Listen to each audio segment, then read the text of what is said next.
Hey Zaleepers, this is SuperZombGBBQ, and today we are going to be touching on one of the most requested videos I've had over the last week and a half, and that is Royal Rumble. In fact, people have been asking about Royal Rumble strategies since Season 3 first launched, but now it's an important and integral part of the game in terms of PvP rewards and these good old momentum slots. If you're struggling or just looking for new strategies, then this video is for you. We're going to cover off the 4 strategies you need to know, but also if you've got any strategies yourselves that has worked, let me know in the comment section below or hit me up on Twitter.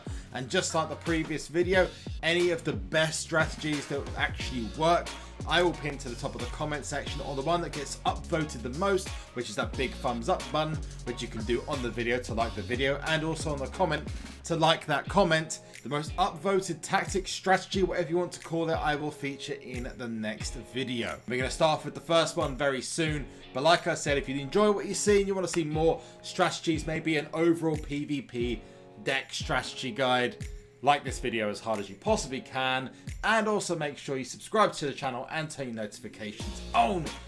And let's get right into it. Starting off with the one-man band. The one-man band strategy in the Royal Rumble in WWE SuperCard is probably the simplest strategy you can possibly use, and involves you using one card in particular from any tier that is overpowered, such as an event card or a money in the bank card. You can use normal cards, of course. The benefits of the one-man band strategy are that you are pretty much guaranteed to completely floor the opponent. However, as card procs and other benefits in games, such as enhancements, have become bigger and bigger over time, it is genuinely advisable to use cards that are older, such as Season 2 and Season 3 cards. Such as the example I've got here is Roman Reigns. Now, Roman Reigns' Money in the Bank card or Seth Rollins' Money in the Bank card are two of the best examples that you can use. Put in that Roman Reigns card, then make sure you put it in one of your momentum slots to guarantee you easy victories. You still win otherwise, but just in case someone pops up with a similar strategy, if you've got your Roman Reigns in that momentum slot whilst you're playing Royal Rumble, the likelihood is you are going to win those matches. Now, from use of this strategy, I have found that the SummerSlam, original SummerSlam tier, WrestleMania, Survivor tier, and even so far as the Elite throwbacks work with this strategy, because most of the time you're going to be facing bots, and those bots are going to try to replicate your deck, but unfortunately bots, at least in PvP, do not have access to these event cards or any of these special event cards from Season 2, Season 3. They are going to struggle. Now, the benefits of the one-man band system are that if you get your card early, in fact in the first 3, you're pretty much guaranteed that you can put your phone down and wait for the next bout to start, because honestly you won't have to touch a thing. That's one of the biggest benefits. Plus, if you're training a card such as a single Braun Strowman, which is something I'll talk about in a second for a slightly different strategy, then you will easily train up that card very quickly. 9 times out of 10 you're going to win with this method. However, just like pretty much any Royal Rumble strategy, because the game is based on random drawing of cards, there are 2 big downsides. And I would say go as far as saying 3 big downsides.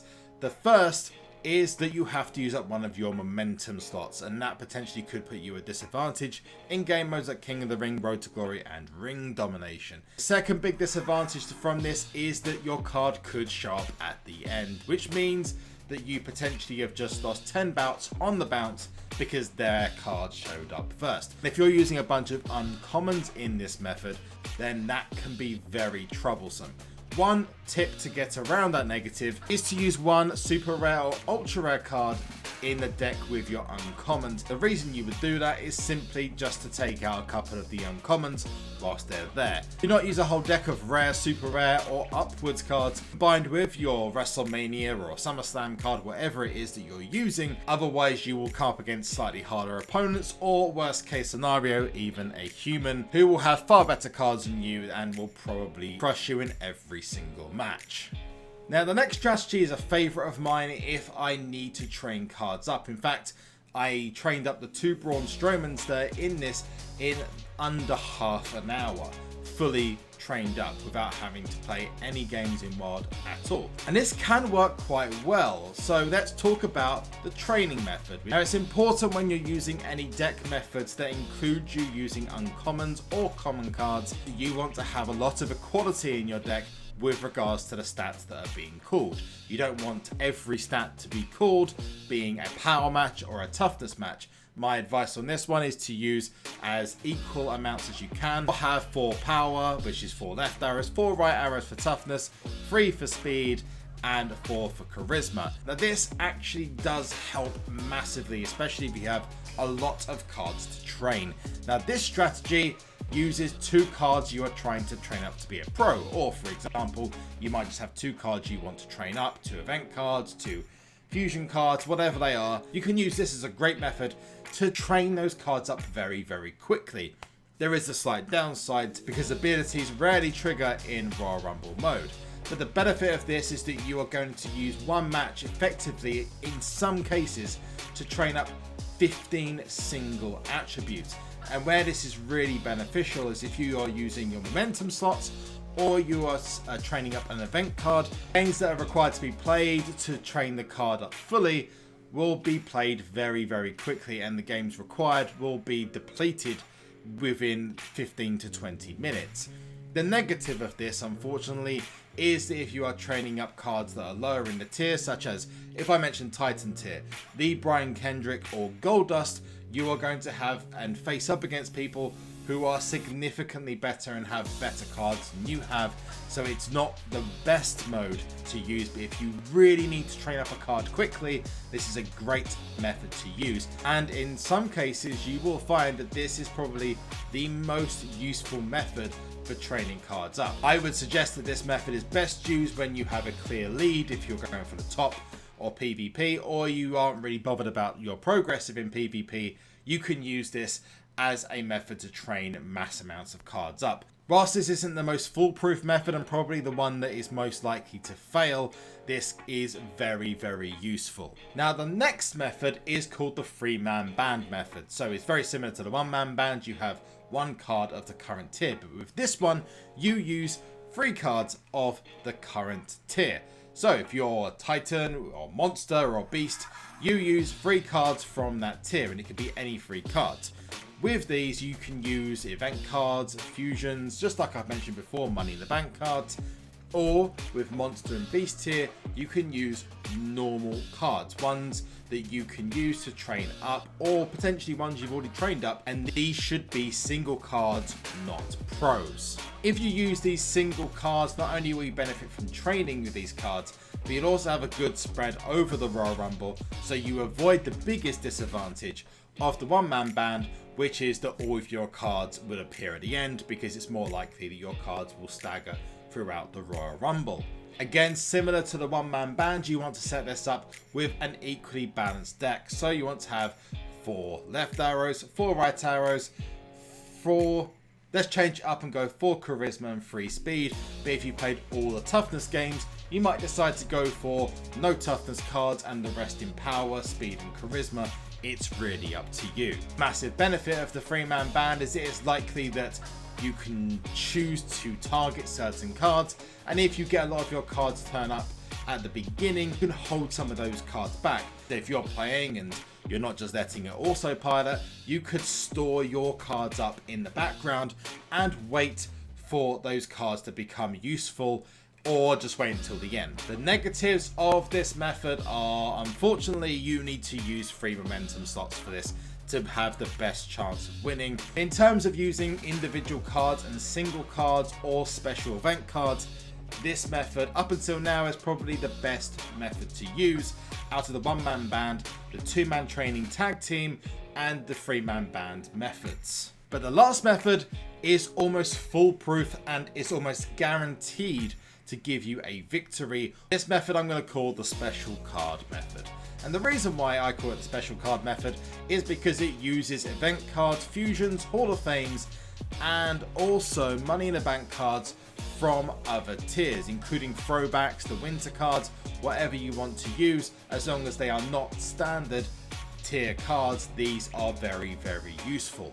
So let's talk about that deck. Now I've chosen a SummerSlam 17 deck and I've put in 3 uncommon cards.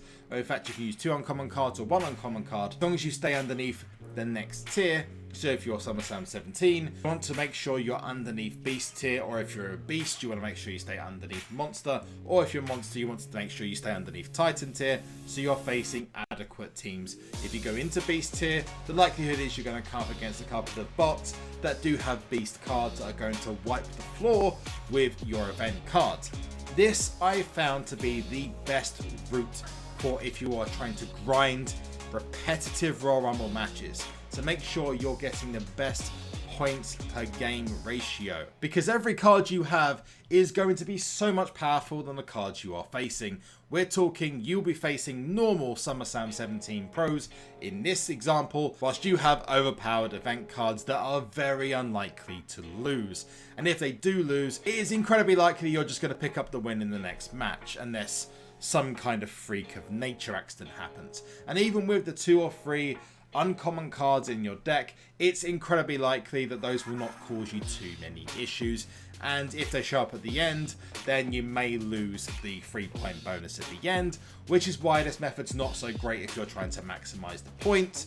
See the 1-man band and the 3-man band for maximum points, but it is the most foolproof way of guaranteeing yourself victory in pretty much 99% of all Royal Rumble games you play. So those are the 4 strategies that you should know about for Royal Rumble and getting you more victories and maximum points. Now I'm going to give you my personal ratings of these, as I have tried these out over the last 3 to 4 days, as Royal Rumble is not the easiest mode to get guaranteed wins in, and I'm going to say that the best method is the one I just mentioned, which is the special card deck, purely because it almost guarantees you victories. However, if you want to push yourself further and you're happy to lose bouts, because if you force quit out of a game because you're facing someone who's better than you, or you're losing, you lose bouts and you're happy to spend on bouts or use your ads on these bouts because those are limited per day now, then I would suggest going with the 1-man band option, especially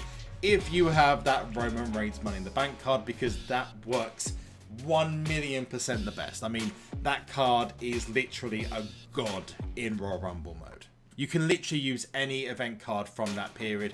I personally would just use the Roman Reigns because he's slightly under the event cards, but just purely because it's Roman Reigns, I'm going to say Roman Reigns. Incoming hate in the comment section, I know. I've had more 108-point victories with that deck than I have anything else, although I will say that I have had plenty of those. Special card deck and a training deck as well. The weakest of the 4, and the one I wouldn't suggest you use unless you absolutely have to, is the 2-man training deck, because there is every possibility you could face up against cards that are way tougher than yours, and unless you're using the event cards or the Money in the Bank cards, that could turn out to be very problematic. So let me know what your favourites were and which ones you use in the comment section, or if you've got something better, let me know in the comment section below. The best one, the one that works the best, and the one that's upvoted the most in the comment section, I will pin to the top of the comment section, and I'll mention it in the next video. Make sure you smash that like button as hard as you possibly can with the best possible code breaker you can, and make sure you're subscribing to the channel and turn your notifications on whilst you're there. But I have been SuperZombGBBQ. Thank you all so much for watching. One last thing, and that is to Zoink!